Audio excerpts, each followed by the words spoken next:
Thank you, brother. All right, how's everybody doing? Good. You know, I've always wanted to be on the red carpet, and now I'm on the red carpet.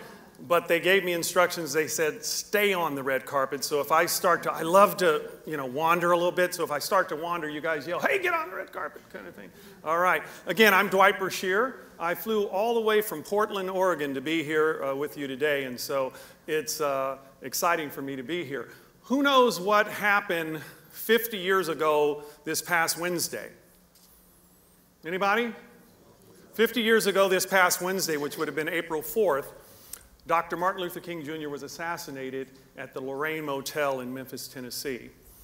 And most of the people in this audience aren't old enough to remember when that happened, but unfortunately I am, for a number of reasons. So this past Wednesday, collectively, we mourned the anniversary of his assassination. And what a time that was back in 1968. And as I think back to Dr. King, and I was a young boy then, Dr. King in 1963, August of 1963, went to Washington, D.C., and they called it the March on Washington. And that's when he had an opportunity to tell a nation about a dream that he had. And he talked about this dream that was deeply rooted in the American dream. He had a dream where he thought that one day his 4 little children could grow up in a nation where they would not be judged by the color of their skin, but by the content of their character. And he told an entire world about this dream. And so I want to dedicate my 10 minutes or so that I have left to Dr. King, his memory, and his dream. Dr. King said that history is the long story of the facts. History is the long story of the facts. And then as the civil rights movement moved forward, and things got very violent in Alabama and Bull Connor and in Birmingham and throughout the South, he changed it a little bit, and he said history is the long and sometimes tragic story of the facts. But in spite of that, he still had a dream that was for a better future for everybody sitting in this room, including myself. So I stand on his shoulders today. 1950, I believe it was, Rosa Parks refused to give up her seat on a bus. And in doing so, in refusing to stand up, she was standing up for all of us and the greatness that America represents. And so I want to tell you a little story. Back in the early 80s, I lost one of my best friends in a drowning accident. I tried desperately to save his life. Boat capsized, we're in the water. We're both, trying to survive. And unfortunately, he didn't make it. And I did. And for years, I wondered why. Why didn't I die that day out on the lake? Why was I here? And I read something that said that, and it's really, it brings back memories. But I read something that said, be the change in the world that you want to see. Be that change that you want to see. And I also read that the 2 most important days in a person's life are, one, the day that they are born, and then the second day is the day they figure out why, and they start to pursue that. Maslow had a theory of hierarchy, and you probably have seen it. It looks like a pyramid. At the bottom of that pyramid are the basic things that we need in life: family, love, security. And as you get toward the pinnacle of that pyramid, there's something called self-actualization. And that's when a human being realizes their purpose in life. Not the meaning of life. We'll never figure that out. But you understand why you are here. And so I went on a journey. I'm still here. Why am I here? Why is my friend not here? And so on this journey, I had to figure out who I was. How did I get here? And so I put this together to kind of show you what I found.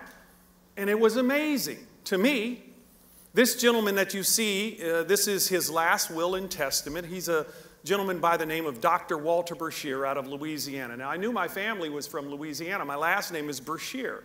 I found out that the last name is French, but I'm not. So how did I get the last name? It came from this gentleman right here. He was a doctor. He was a world-renowned surgeon. He was a farmer. And he was a slave owner. He owned my family. But not only did he own my family, he's my great-great-great-grandfather.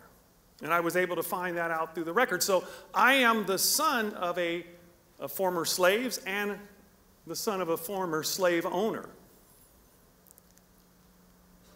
This is page 10 from his last will and testament. You can't see it from there, so I'll just tell you what it's about. On this page, you will find Clarissa, who is my great-great-grandmother, and then Cornelius, who is my great-grandfather. And at the time of his death in 1861, he had my entire family valued at $6,000. And I don't figure we're worth much more than that now. I'm just kidding. I'm just kidding. You know, you can't get someone to do an appraisal of your family. I brought somebody in, and I have a Salvador Dali painting in my home, and they came in and they told me what it was worth, and I have other pieces of art. And then I said, well, how about I lined the family up, my wife and 2 kids. I said, what do you think? And he said, anyway. So this is page 10, had us valued at $6,000. So I guess that was pretty good. Now, this is a placard, that is put up in his honor. He was the first surgeon to successfully amputate a leg all the way up to the hip on a young slave person. And I always say, I just hope it needed to come off and he wasn't just practicing. I don't know. No, you have to think about that, Would you want to be the person? Hey, come here, I got a plan. But anyway, so he cut somebody's leg off. It worked because it had never been done before in the world, and he was the first. So I've got his DNA running through so I'm going to be cutting legs off after the show. Now, if you remember page 10, Cornelius Brashear decided he didn't want to be a slave anymore. And I guess back then that wasn't a very popular thing to do. But anyway, he ran away. He was a runaway slave. And he joined the first Louisiana Native Guard. And this is a picture of his group. And they were the first group of slaves to be mustered into the Union Army. So they fought for the good side, I guess. I don't know. We'll see. We are in Pennsylvania, so it's, Anyway, so he is my great-grandfather. And he was injured at the Battle of Port Hudson in Louisiana. And this was a certificate. I went to the Civil War Museum in Washington, D.C., met with the folks there. I said, my great-grandfather was in this group, and he looked it up. He had a big book, and he turned the pages, and dust was flying everywhere. And he says, yeah, absolutely, he fought, and, we've got a record of him. And he said, if you go down the street around the corner, he said, there's a Civil War memorial there, and his name is engraved in it. And I went there and I saw them, and I was like so proud. I said, cool. This is my great uncle, my dad's uncle, Eugene. And my uncle Eugene, now this is the same, you got to keep in mind, this is the family line. So these are some great people. He was the first African-American deep sea diver. And I knew him. He died when I was 15. He was not only my uncle, but he was my godfather. And he used to tell these funny stories. And he's an African-American, and he's down below, 235 feet below the surface, and there's 2 white guys up there feeding him air. And he had to really make good friends with them, because then he said they would play with the air, off, on, that kind of thing. But he was an incredible gentleman. This picture here is from 1952. Ebony magazine. He was 55 years old, and he was still diving. So And this is another, Brashear finds some humor in grim underwater work, and so he was doing his thing, had a big knife and everything. This is my cousin, again, the same bloodline. This is my cousin Oscar, and he's about 70 years old, lives in Los Angeles. I talked to him probably a couple weeks ago. I asked him if it was okay if I use his picture. He said no, but I used it anyway. I mean, you know, some people don't like their pictures used, but, you know, that's all right, if he can't take a joke. But anyway, Oscar is, they say, one of the best trumpet players in the world today, and he's been playing. He started with Count Basie's orchestra some years ago. The young people won't know who that is. But anybody that's anybody in music, Oscar is a studio musician, which means he reads music. And so he plays music, and he goes to New York. He plays in the orchestra pit. He was on, the young people might have heard Dancing with the Stars. Well, he played on Dancing with the Stars in the orchestra there. Good man. So, again, I'm trying to find myself, right? So I end up in New Orleans, Louisiana during Hurricane Katrina. I just happen to be a transportation. They call me an expert. So I get a call in the middle of the night. We got 80,000 people in the Superdome in the convention center. Can you help get them out, Dwight? And so I went down to Louisiana, and this is a letter from the governor of the state of Louisiana saying, Dwight, you are officially a hero in our state. And I said, wow, that's pretty cool. My wife said, we're leaving Louisiana, and you're no longer a hero because we live now in Portland. So, but anytime I go back to Louisiana, I'm considered a hero. And so this is me on the cover of a national magazine, you know, just trying to find my way. Again, that bloodline. So I took what happened in the past, and I turned it into a positive, right? And so I knew I had ancestors that had done incredible things. I, too, wanted to do something incredible, and I guess it ended up being helping 80,000 people, moving them out of harm's way.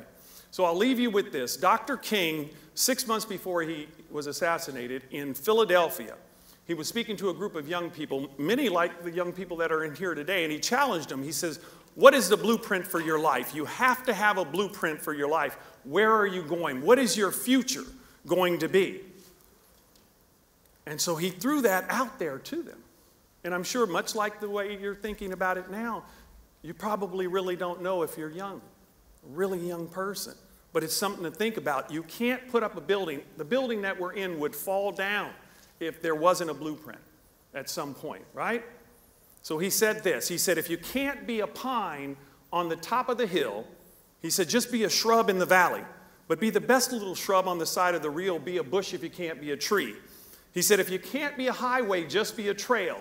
If you can't be the sun, be a star. It isn't by size that you win or you fail. Be the best of whatever you are. Thank you.